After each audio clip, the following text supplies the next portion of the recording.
everybody, welcome back to Velati's Vets and Motorsports. I want to catch you up on what's going on around the shop right now. So in front of me, I have my son's orange Corvette. If you watch the show, this is the same son that also owns the 392 Jeep. He's gone a lot. I ferry these things back and forth to LA and try to maintain them as best I can. My youngest son has the Cadillac CTS that we did the V swaps on the front and the rear, if you want to check those videos out too. So right now, today, we're going to be changing the air intake system. I was driving this back from LA. Let me grab this and I'll show you. I was driving this back from LA, and one of the earlier mods we did was an oil catch can. Yeah, watch that. We did an oil catch can, and we cut the resonator box off to make room for the catch can. You'll see it when we put the new install on. And I put this plug in here. It's basically a PVC cap, and I used epoxy. I roughed it up and used epoxy, and it lasted a couple years. But I was driving home, and the car went into limp mode, and I couldn't figure out what was happening, and then it shut off. And I restarted it once, and it was still in limp mode, and it threw a bunch of codes in the DIC, and then it shut off. And I was freaking out because it was rush hour LA traffic, and the plug came out and got sucked in to the intake, and what caught it was the blades of the throttle body. And if this was not fly-by-wire, I would have been so screwed. That would have gotten sucked into the intake. I don't think it would have, it might have slid down into an intake runner. It wouldn't have got into the cylinder, but it would have ended my trip quickly. But because it's fly-by-wire throttle, once the ECM noticed that there was an issue, it just shut off everything, and the throttle blades wouldn't move, and it captured it. So one of the LA freeway tow drivers stopped, and he literally, all he had was a screwdriver and a pair of pliers, and I was able to use the screwdriver to loosen the clamp on the neck of the throttle body, and I used the pliers to grab it out of there. So we wrapped electrical tape around it, I shoved it back in, and I drove it home. Needless to say, we don't want to do that anymore. So this is a new air intake box. The kit's from Halltech. There were several to choose from. This was not the cheapest. It was also not the most expensive, but it was the cleanest, and it provides an air intake system that's not going to suck water. It's streetable. It does come with its very own massive filter that you can reorder from Halltech, and it comes with a water and debris shield right here. So, and there's, in the instructions you print offline, it's pretty straightforward. They give you some pigtails for, what is it? The mass airflow sensor. The mass airflow sensor. They give you pigtails for that. Rex is behind the camera, by the way, because that's what he does. That's what he does for a living. We got some new equipment, microphones and a gimbal, so this should be a good video. They give you some pigtails. I'm not going to film the whole install. It's pretty basic hand tools. Follow the directions. But if you want to go over there, this is what we got going on. I already got the old one off. This is the oil catch can. That's why I had to remove the air box off the other resonator, because that's where this goes. This is a good idea if you got a dry intake system. Anything EFI basically is that has injectors into the cylinders is a dry intake system. So we'll take a look around, make sure our hoses are okay. This plastic stuff, this is all peeling off. We'll probably go ahead and address that, replace that. I don't know if we got to pull any of these rubber things off, but it just goes right down there in the stock location, and it probably shouldn't take, 20, 30, 40 minutes to get this all on. All right, this is the parts kit that they give you. It's actually called the Halltech Killer Bee intake system, and as a nice little Easter egg, they give you a bit of honey candy because, bees. But you get new hardware for the MAF sensor. You're not going to reuse the self-tapping screws GM gives. They give you machine screws because This has threaded inserts in it. They give you an Allen wrench. Here's your pigtail. So while the Halltech kit comes with all of the hardware, I wanted to point this out. The intake came with this 3D printed cap over the surface, and it also has these Allen head screws in it. You need to use the Allen head screws that are in the bag because they're longer. You're going to put a washer on the one side, and then you're going to hold the screw in with an O-ring on the back, and that is also another way to prevent air from seeping in.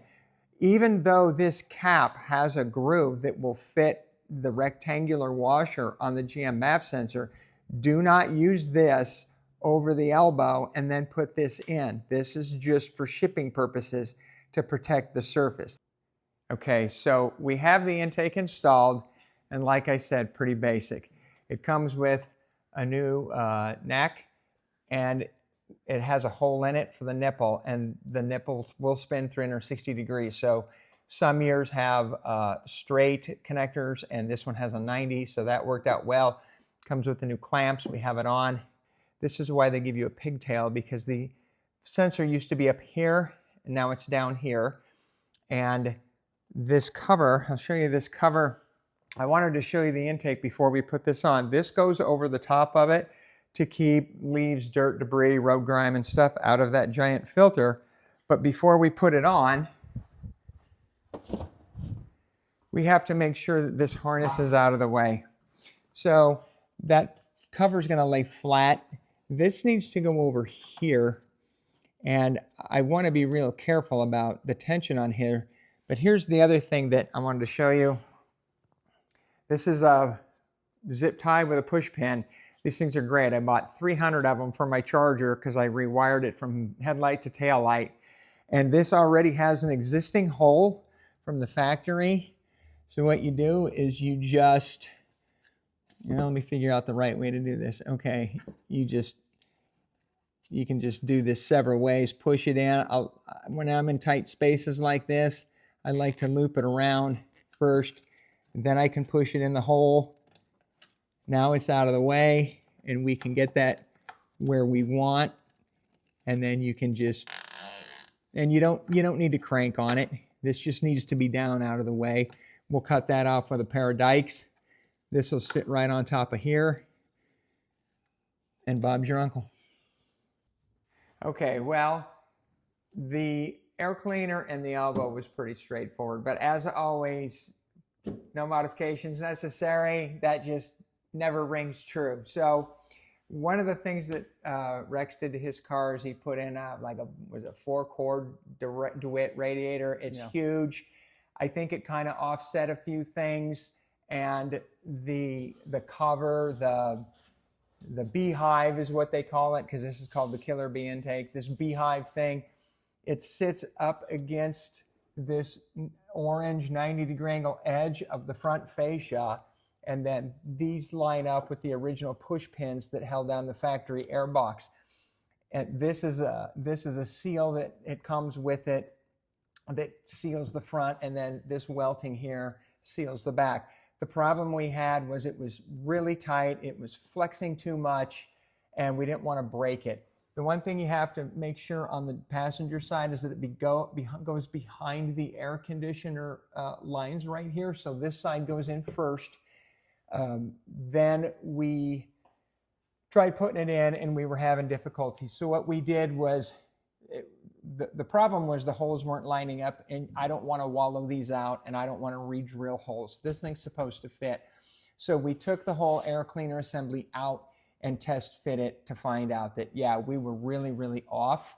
So we had plenty of clearance in the front, but it was hitting the edges on both sides. And I just marked it with a Sharpie and used a box knife and a straight edge. And I scored this plastic. And once you score it, you can pretty much bend it with some pliers, and it'll snap off in a straight line. So we did it. We got the passenger side right on. We got the driver's side right on the first time. Passenger side, we trimmed twice. One of the other things that we did, which I recommend, is the first thing that you do is loosen the 4 bolts on your core support. That's what we did, and once we did that, we were a lot closer to lining up these holes because there is a lot of slop once that's loose. We figured out where it needed to be, and then we put everything back together, and we left the core support loose, and that was the last thing we tightened up. The other thing I recommend, what we did for the two-sided adhesive tape here, is I just peeled a corner back on one end, and then we pushed it into place where we wanted it to go, and then Rex held one end while I peeled the tape and just pushed it in as we went along until you peel the tape out. I used 3M cleaner on this first to get rid of all the oils from the manufacturing process, but it's in, it's done. Yeah, so that's done with that. That's the Corvette part of Velati's Vets and Motorsports. Now we're going to move to the motorsport part.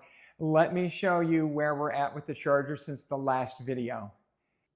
Okay, one of the things that I wanted to do with this is I wanted there to be no doubt what is under the hood of this car. So I got OEM reproduction reflective 440 call-out badges, and there's a couple places that that they have been installed in the past. Those, first of all, these are dealer installed back in the 60s, 70s. So they either went along the edge, following the contour of the vent, or a lot of times they went dead center in the middle. And I liked them out here. I didn't do the blackout treatment. I don't particularly like that.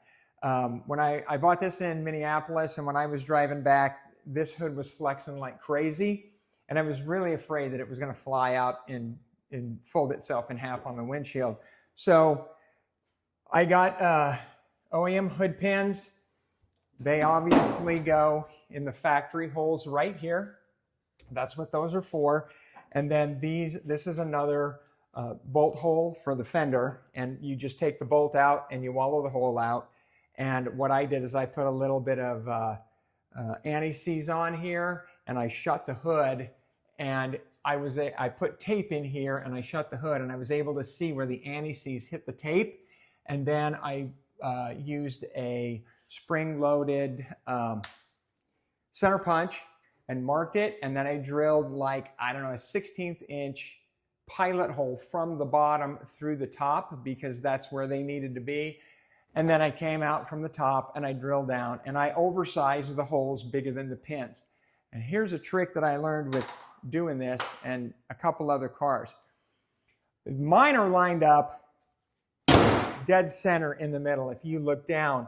So the issue is that the hood pin covers are at an angle and the pins are literally 90 degrees straight up. I was able to get those dead center, and I'll show you how. Once you get them right where you need them, and I made sure that they were both the same height and that the holes were parallel with the car so that when the pins are in, they're both like this. Once you get them in the area that you need, you take your 3/4 inch wrench with the box end and you put it over this bolt, and you can push and pull on this metal and it will bend. And you can move this around in small increments once you get it bolted up and tight, because every time you loosen it, it's going to move, your hole's going to be out of alignment, and if it starts spinning while you're trying to adjust it, now your height is off.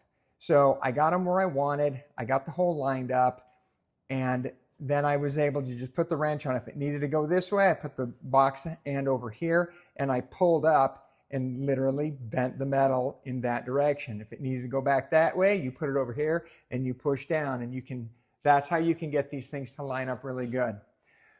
Speaking of hood, I went with the Ring Brothers billet aluminum, black powder coated strut rod hood hinges. Yes, it's overkill.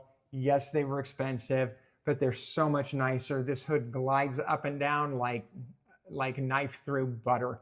You can't even tell that this hood's heavy anymore. It's just pure sweetness. I love it. I did the hinges first before I did the hood pins though. That way, if you did it the other way around and you took the pins off and then tried to do the hood hinges, chances are these are really not going to line up for you. But I got the seams, I got it level, I got it directly in the center, and then I did the pins. So under here, you may have noticed in the last video I did on the American Auto wiring kit, I showed you what I had done from the tail lights up to the dashboard. I have a lot of the dashboard is 95% done. And if you can see in here, this is all finished off. I have there's 175 watt fusible links that are right here. I put them here because they're accessible out of the car. And everything is in a loom. And since I'm running the Halltech ignition and Dakota gauges, I took the old oil pressure and water temperature lines out of the block instead of just cutting them off and having it look, tacky.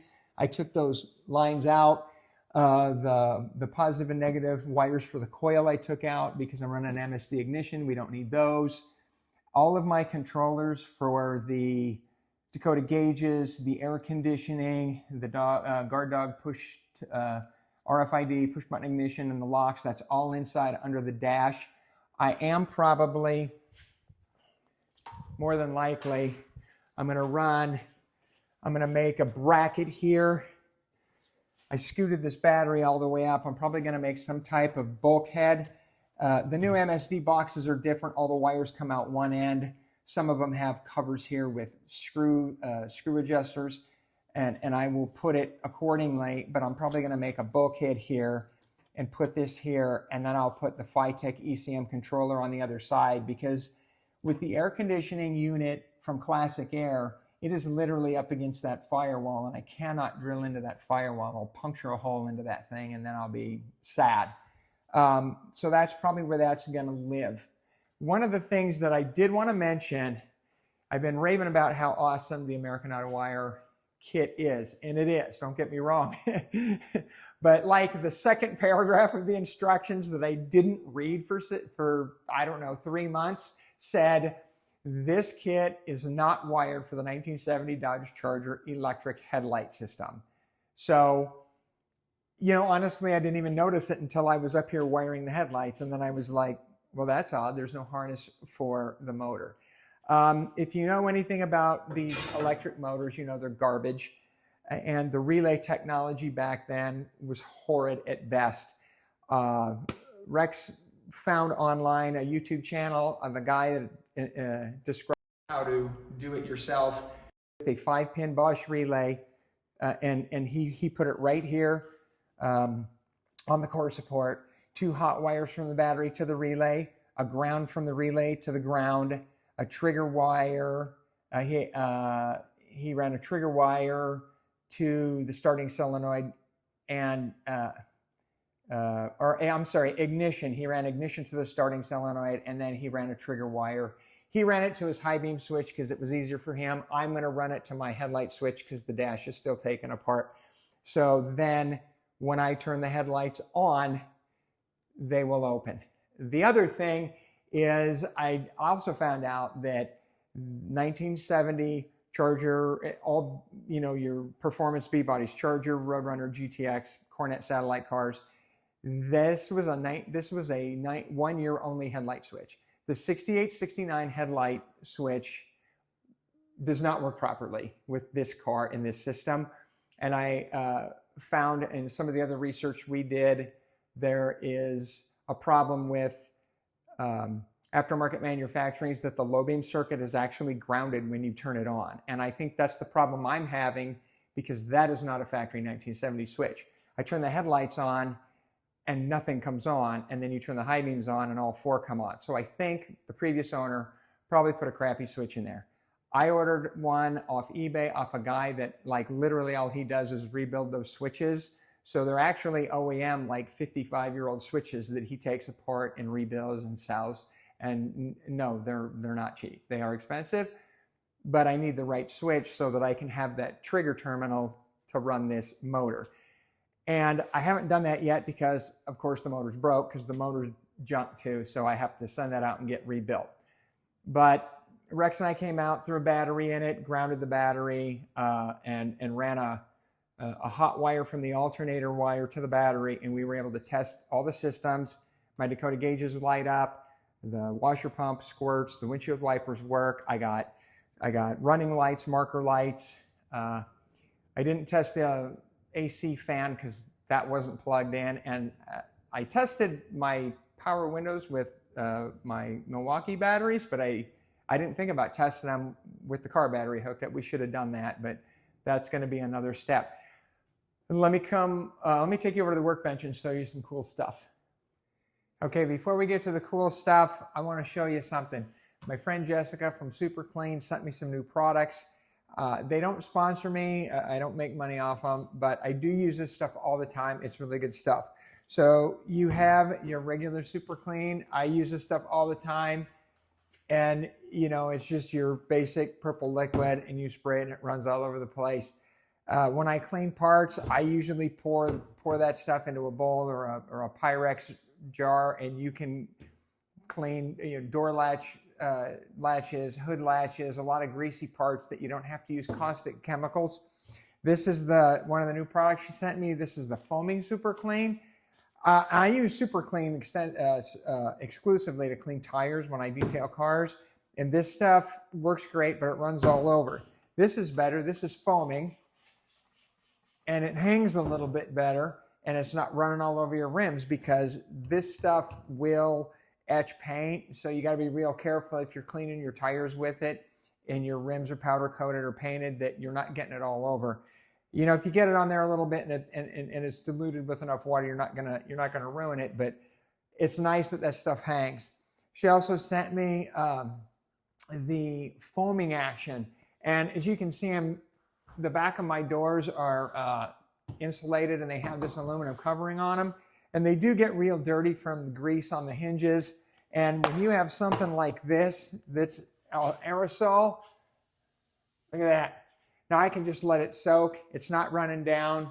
You spray all this stuff. I do a lot of grinding, a lot of coffee spills, and you can just spray that stuff on there and walk away for a few minutes, and then you can just come back and wipe it up. So I just wanted to thank her for sending me this stuff. It does help me a lot out in my shop. Okay, so I'm getting a lot wrapped up in here. 90% of the dash wiring is done. Inside here above the radio is where I mounted the controllers for the guard dog push button RFID ignition, and on underneath it, that little box is for the door locks. Those plug into one another. I mentioned earlier in the last video on the far side is where the gauge module is, and the stuff in the glove box is the fuse box and the air conditioning controller. This is where we're at. This is a non-air car. This is my RFID push button. They sell any type of push button you want, from Ferraris to Aston Martins to Corvettes to, I don't know, Chevy Cruzes. You can get whatever you want, and then they have generic ones. The outside ring lights up. You can pick whatever color. I picked red, and we did test the system. So this ignition does work, and it is synced up with the door locks. So I have two fobs, and I can put it in manual mode where I can lock and unlock them with the fob. And I did keep the outside door lock. I made the mistake on the Corvette, and when I shaved them, that was dumb. Don't ever do that. It's really bad when your battery dies and the windows are up. So I kept the keys.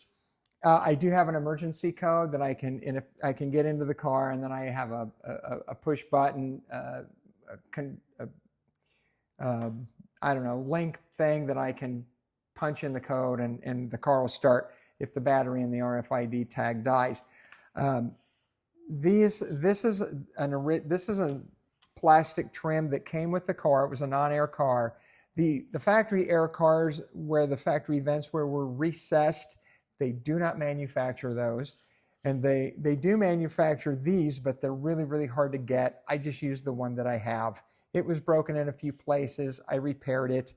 These are the vents that came with the Classic Air kit. So while it doesn't look stock, they are in the same place. And get Rex to pan in here on the driver's side. I put it over here. These vents are too big to fit on the outside of the dash anyway, and I didn't want them all bolted underneath there looking stupid. So when you put this up, there you go. Really good. ignition right there. And then I have the other vent on the passenger side above the glove box, like the 71 through 74 Chargers. So I think it's going to be pretty cool. I'm pretty happy with it. I like the way things are turning out. And I did pan up here. This is my custom. Rex and I run Valentine 1 radar detectors in our cars. I don't like the factory mirror here. It always moves around. It's junk. I'm going to end up putting a button on the windshield and getting a standard mirror. I used the rod and made a custom mount for my V1 radar detector. That's not going anywhere. And I ran the wire underneath the windshield trim, and then I just plug it in and we're good to go. Okay, so that's pretty much where we're at with the Charger. The 392 Jeep that Rex owns is also done, and we're going to take a 2-week trip with that, and I'm going to do some film on that. And if you want to come outside with me, I'll give you a quick rundown on what we finally got accomplished on that thing. This is it, the 392 swap in my son's Jeep Wrangler. I'm going to burn this out really quick because we're killing battery on our camera equipment. So one of the things that I wanted to point out was in the rear. These bumpers I made a long time ago when we first bought it. But what we have here is the pack out system. He has all the stuff for his roof rack in there, recovery gear, first aid kit, jump start boxes. He put this in here. I highly recommend. This is a quick release fire extinguisher that comes right out. And we'd like to get another one. The roof rack is really, really cool. And eventually we're going to have a table here that comes up and you can do stuff on it. But that's another project.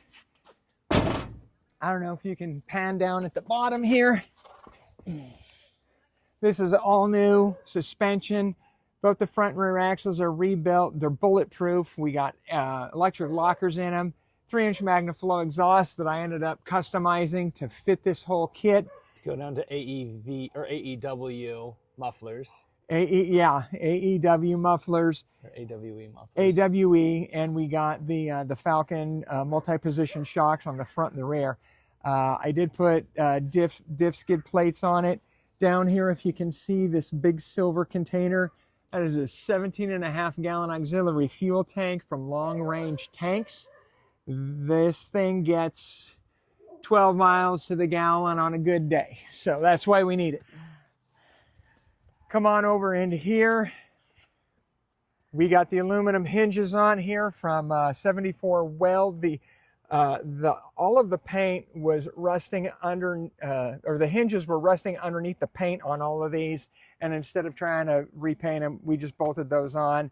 We got the aluminum finish. They have other colors. It does really good for us. We got the trail rocker switch here that we have hooked up to lights, lockers, and the winch, and we can do the winch from the front from the front and or inside. And Rex has the factory wired remote that you can do too. You pan up to the ceiling really quick. These are insulated and sound deadening material in the top and all the way around the side windows. That works really good. It is super quiet. Oh, I almost forgot. We've been having brake problems, and what we ended up doing on the rear is the factory rear brakes just suck. These are bare brakes, and they come with oversized rotors. And the front, we already had the TerraFlex big brake kit. So we got 2 different brands of brakes, but this thing stops like an anvil falling off a cliff, dude. I mean, it'll put you through the window. Our latest addition here is the KC highlighters. This is their newest line. All of these are attached singularly to one another with one bolt and a pivot. So this curves. I actually curved the outer 2, I think. This is a Rugged Ridge light bar. We had the original 3 rectangular Rugged Ridge lights on here, and the reason we had it is because we had a Rugged Ridge snorkel, and they worked hand in hand, and they didn't interfere with one another. We didn't really find any other light bar we liked, so I cut all of the mounting tabs off, ground everything down, and I drew up these mounting tabs and I had them water jet cutted. I just kind of just came up with it and drew it on cardboard and sent it over to them. They cut these out on the water jet, and I welded one on each side and one in the middle, and the one in the middle is slotted. So you loosen the bolts on the end and in the middle, and you can get your up and down adjustment. And these are super bright white and yellow. The yellow lights are specifically aimed low because you're using it in like snowy conditions, dusty conditions, foggy conditions. But these things light up like you're walking on the sun. It's insane. We don't have the Rugged Ridge snorkel anymore. It wasn't going to work with the 392 because it went in under the fender. It mounted here and it went all behind this and it didn't work. This is an AEV. I did have to put spacers between the windshield frame and the mount for the snorkel to get it away from the edge of the light bar. And it actually worked out really well. And it wasn't enough that it distorted the front. But I did have to make my own airbox lid. I used a factory lower box.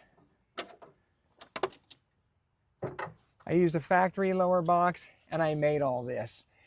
I cut the top apart where I needed it to clear, and I sectioned everything, and I ordered ABS plastic from Amazon, sheet plastic. This is actually Schedule 40 PVC. This is ABS plastic, and JB Weld has a new product. It's called JB Weld Plastic Weld, and that's what I did. And I used it on all of the exterior and the interior seams. So we needed this type of snorkel to run with the 392, and we needed the Edelbrock Victor Jr. intake because the throttle body comes out in the front. The factory manifold, everything moves over here, and the swap kit we got gave you everything to move, but we didn't want to. It was too much of a... We didn't do it because it was too much of a hassle. We did it because we wanted to run a snorkel, mostly for fresh air because this thing runs insanely hot under here, under hood temperatures. The engine runs cool, but the under hood temperatures are freaking huge, dude. So that's pretty much it in a nutshell. I mean, there's a lot more to it, but I got some Jeep videos out there if you want to really check out what we did with the suspension and everything. There was a whole bunch of stuff that you can't see that you don't even know that we did. So look for the videos. We're going to be doing the Rockies, Moab, Zion, Red Rock National Park, Grand Canyon if it's still not on fire. And then we'll head to LA, and then I'll fly home from there. Get back on the Orange Corvette. It needs a bunch of work done to it. Get back on the Charger. Try and wrap up the interior and the dash and get everything put together. And then we'll be doing the cam swap and that new Trick QA1 front suspension for it. So stay tuned and watch for those videos.